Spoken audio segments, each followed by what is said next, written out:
আজকের আবহাওয়ার খবরাখবর জানাতে আমাদের সাথে আছেন সহকর্মী আফরিন জান্নাত। আফরিন, আজকের আবহাওয়ার কি খবর আছে আপনার কাছে? বৃষ্টি কি টানা হতে পারে? ধন্যবাদ সুমন আপনাকে। দর্শকের পর্যায়ে আপনাদেরকে আজকে সারাদিন আবহাওয়া কেমন যেতে পারে সে সম্পর্কে জানিয়ে দেব। আজ 9 জুলাই 2025। আগামী 24 ঘন্টায় ময়মনসিংহ, সিলেট, ঢাকা, চট্টগ্রাম, বরিশাল ও খুলনা বিভাগের অধিকাংশ জায়গায় এবং রাজশাহী ও রংপুর বিভাগের অনেক জায়গায় অস্থায়ী দমকা হাওয়া সহ বৃষ্টিপাত এবং বজ্রসহ বৃষ্টিপাত হতে পারে। সিল্কোর সিল্ক অ্যান্ড শাইন, যাতে আছে আর্গান অয়েল ও ওট প্রোটিনের গুডনেস, যা আপনার চুলকে রাখে হেলদি অ্যান্ড শাইনিং। সেই সাথে ঢাকা, চট্টগ্রাম, বরিশাল ও খুলনা বিভাগের বেশ কিছু জায়গায় মাঝারি থেকে ভারী বর্ষণেরও সম্ভাবনা রয়েছে। আজ দিনের তাপমাত্রা সামান্য হ্রাস পেতে পারে এবং রাতের তাপমাত্রা প্রায় অপরিবর্তিত থাকতে পারে।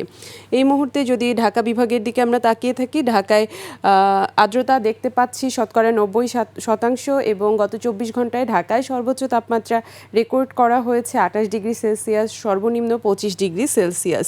এই মুহূর্তে যদি আমরা দেশের বিভিন্ন বিভাগের তাপমাত্রা দেখে থাকি, তাহলে রংপুর বিভাগে দেখতে পাচ্ছি 26 ডিগ্রি সেলসিয়াস, ময়মনসিংহে 26 ডিগ্রি সেলসিয়াস, সিলেটে 26 ডিগ্রি সেলসিয়াস, ঢাকায় 26 ডিগ্রি সেলসিয়াস, চট্টগ্রামে 26 ডিগ্রি সেলসিয়াস, বরিশালে 27 ডিগ্রি সেলসিয়াস, খুলনায় 27 ডিগ্রি সেলসিয়াস এবং রাজশাহীতে 27 ডিগ্রি সেলসিয়াস। রাজধানী সহ সারা দেশে বৃষ্টিপাত আরও বেশ কিছুদিন অব্যাহত থাকতে পারে বলে জানিয়েছে আবহাওয়া অধিদপ্তর। আজ সূর্যোদয় হয়েছে ভোর 5:18 এবং সূর্যাস্ত হবে সন্ধ্যা 6:50 আবারও ফিরে যাচ্ছি সুমনের কাছে। সুমন।